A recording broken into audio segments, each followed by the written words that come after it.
Vivere e raccontare, l'épisode numéro 315, il est 17h15 de le 2 février 2020, dans ce studio d'Arachne TV Chiara Buccini, connecté avec nous du Québec, Madame Sonia Gasly, née en Suisse.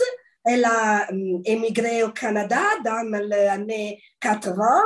Après un bref retour en Suisse, elle a complété en 2003 une formation de technique de la documentation au collégial au Québec et a ensuite travaillé dans quelques milieux documentaires du domaine de la santé tels que l'Association des hôpitaux du Québec et la Régie régionale de la santé et des services sociaux de Montréal. En 2006, elle s'est intégrée dans l'équipe de services des acquisitions de l'Université de Montréal, où elle découvert le monde de l'édition de périodiques imprimés et électroniques, publiés sur tous les continents. Une séance de quelques années à la Bibliothèque de lettres et sciences humaines. Sa passion pour le Mexique ancien est une initiation au Nahuatl. On a progressivement nourri l'idée de faire un baccalauréat en anthropologie qui a été complété en décembre 2021. Bonsoir, Madame Gasly. Bonsoir. Merci d'être avec nous. Notre interview sera dédiée à une discussion sur le COVID-19 en Italie et au Québec. En particulier, elle s'inspirant du livre Rites et civilité à l'improve de la COVID-19 sur la direction de Pascal Lardelier est imprimé par Arachne Éditrice. Madame Gasly, quelle est la pertinence de ce livre? Alors, la pertinence de ce livre, je pense qu'elle est très grande. C'était surtout pour sortir du discours politique et médical sur la pandémie. Ça permettait d'aborder donc les effets de la pandémie autrement, donc d'analyser les modifications qui sont en cours dans la société avec les mesures sanitaires, de voir les impacts autrement que via des statistiques et des sondages, de voir un peu les impacts sur nous et de voir comment on fait société malgré tout. Toutes ces mesures. Ça accompagne donc la réflexion et ça permet de comprendre nos propres sentiments et du monde autour de nous dans cette pandémie. C'est, je pense, la grande pertinence de ce document. Oui. En Italie, nous avons vécu une situation très difficile. Nous sommes toujours en état d'urgence jusqu'au 31 mars prochain. Quelle est la situation aujourd'hui au Québec? Alors, la situation, elle est un peu similaire à ce niveau-là. Nous sommes toujours en état d'urgence et on n'a pas de date de fin, contrairement à vous.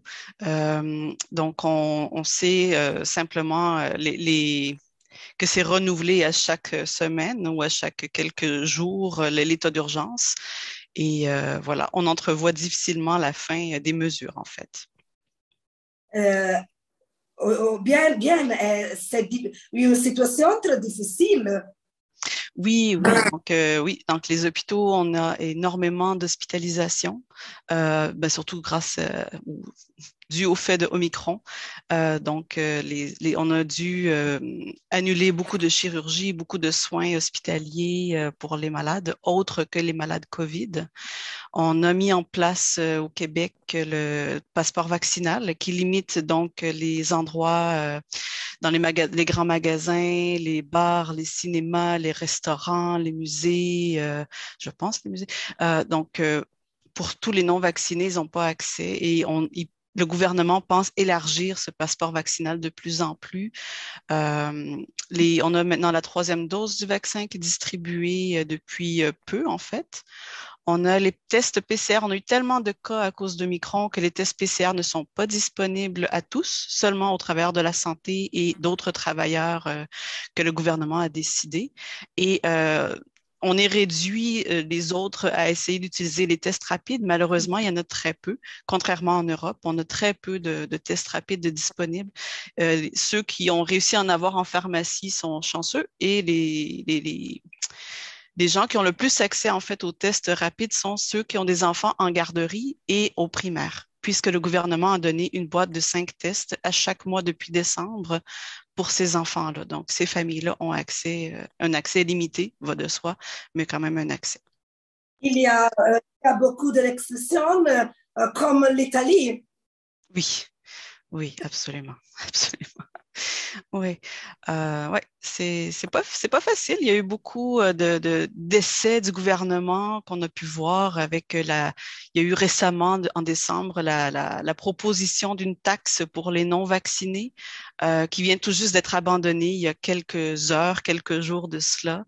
On a eu la tentative d'une vaccination obligatoire pour le personnel médical qui a aussi été abandonnée quelques semaines après avoir été proposée par le gouvernement. Donc, il y a beaucoup, on sent beaucoup de va-et-vient, beaucoup d'essais, erreurs à ce niveau-là de la part du gouvernement, ce qui est bah, un peu normal aussi, quoi. Bien, les non-vaccinés ont la vie très difficile comme en Italie. Oh oui, oui, oui, ça a créé en fait beaucoup de mécontentement, beaucoup de mouvements de colère. Par exemple, on a les camionneurs qui se sont rendus tout récemment à Ottawa pour manifester, puisque maintenant les camionneurs doivent avoir le vaccin obligatoirement pour se rendre aux États-Unis. Donc, ces camionneurs-là donc manifestaient contre ça et beaucoup de gens se sont joints, même s'ils n'étaient pas camionneurs, se sont joints au mouvement pour montrer leur support aux non-vaccinés. Donc, ouais, c'est pas facile pour les non-vaccinés et il y a quand même un mouvement, je pense, de sympathie pour puisqu'il y a eu une peut-être trop grande marginalisation finalement des non-vaccinés qui a eu cours. Il y a de colère, colère en la population. Oui, oui, colère envers les non-vaccinés et colère contre les mesures sanitaires qui s'étirent depuis trop longtemps. Oui, je pense qu'il y a une colère généralisée finalement. Ouais. Il y a une situation très pesante, très difficile en tout le monde. Ah, absolument, absolument. Oui. Madame Gasly, nous sommes arrivés à la fin de cet épisode de Vivere et Raccontare. Je le demande comment la situation pandémique peut-elle être résolue? C'est une question très large. J'aurais pas la prétention d'avoir la solution à la pandémie. Euh, Quelque chose qui m'a étonnée, en fait, c'est le fait que l'OMS a si peu de pouvoir, si peu de leadership qu'ils pouvaient prendre pour mettre les choses en place au niveau mondial, puisqu'on a vu que chaque pays a fait un peu ce qui pensait être bon, ont adopté une façon de gérer la pandémie X, un autre pays de la façon Y, un autre pays encore la façon Z. On a vu que le nationalisme aussi est monté dans chaque pays. Les vaccins sont limités pour certains pays.